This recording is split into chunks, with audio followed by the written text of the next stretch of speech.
Thank you so much, Esther. And thank you for all of you out there who, I saw some I regret my abortion signs. Thank you for coming forward and telling your story.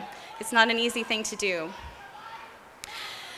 Our next speaker is Beth Chase. She is the Western Director of NIFLA, or the National Institute of Family and Life Advocates. What she does is help organizations all over the country, over 1,000 of them, to be professional in their compassion and to be effective in their work so that they can help women just like Esther. Instead of going to that abortion clinic, they can come to a pregnancy resource center and get real help and real compassion.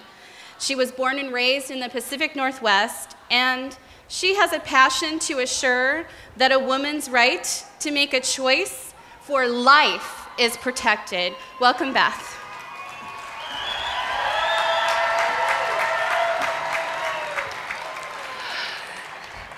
I want to tell you about some really exciting news. I have the privilege to work and get kind of a bird's eye view of across the nation what is happening. And I can tell you that from coast to coast and border to border, there is a move, and I believe it's a move of God, that nothing will stop. And it has to do with communities just like yours, just like the communities in Oregon who are saying, we want to assure that in our community there is a safe place that women can go to that will not make money from the choices they make.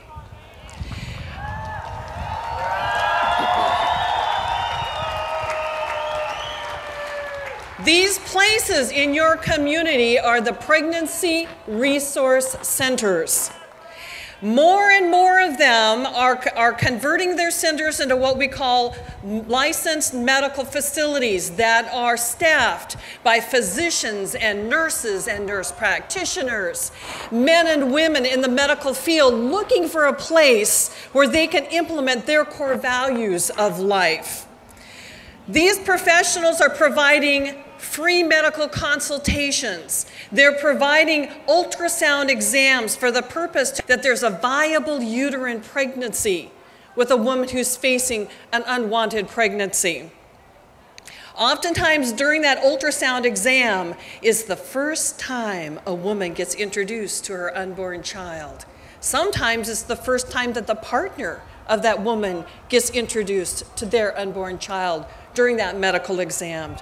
One of the primary core values that we all believe in, we have to believe this, we cannot lose this sight, and that is that God has a purpose and a plan for every child that is conceived. Every child is conceived.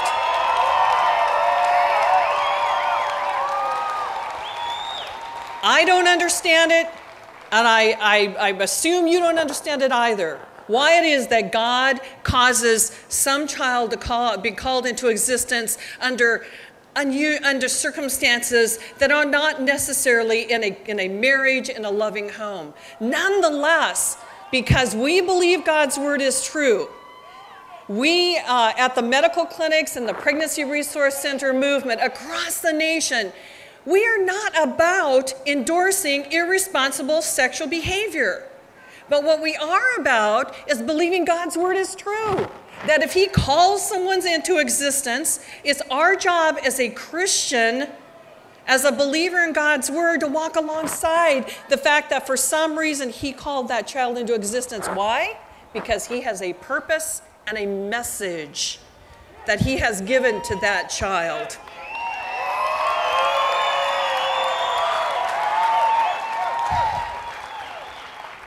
And I just want to tell you that across the nation, there's about 650 of these medical clinics that are growing. Communities from coast to coast and border to border are assuring that they are there.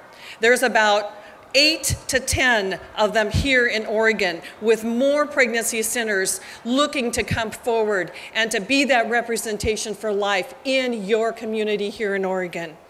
According to a study by Focus on the Family, a woman in a crisis pregnancy, listen to this, has 80%, that she's 80% more likely to make a choice for life if she sees her unborn child in an ultrasound exam. Why is that? It's because truth matters.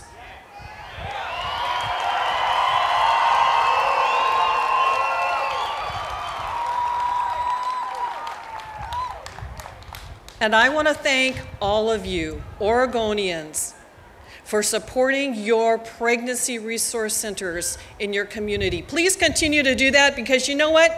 Yes, we can. Yes, we can protect a woman's right to choose life.